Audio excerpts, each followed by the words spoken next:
The Hidden Bullet Holes, a story of survivorship bias. Vera sat on a bench in Central Park, New York City, frowning at her history textbook.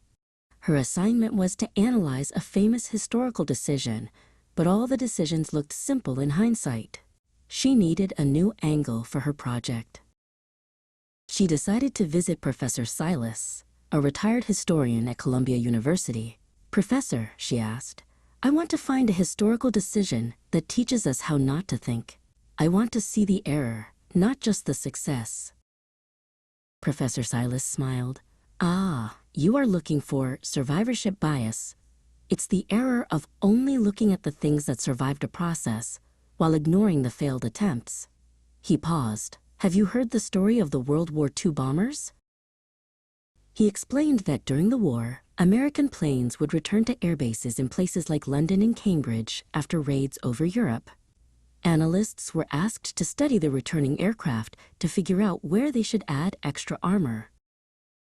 When the planes landed, the engineers saw bullet holes all over the wings and the tail sections.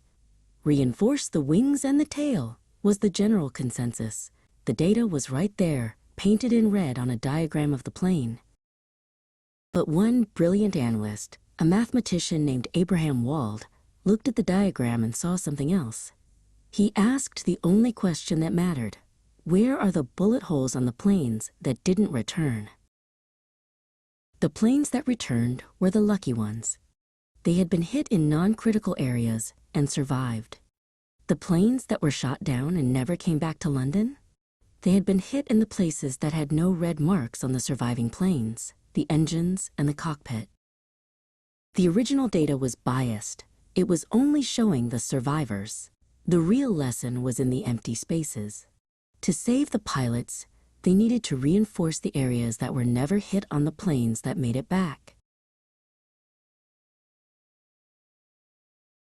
Vera nodded slowly. "So, if I only study the people who became successful CEOs in Silicon Valley, I'm only seeing the survivors. I need to look at all the people who tried and failed too, to understand what to avoid." Exactly, Professor Silas's voice echoed in her mind. The greatest lessons are often hidden in the silent data, the things you don't see, the stories that were never told, or the planes that never made it home.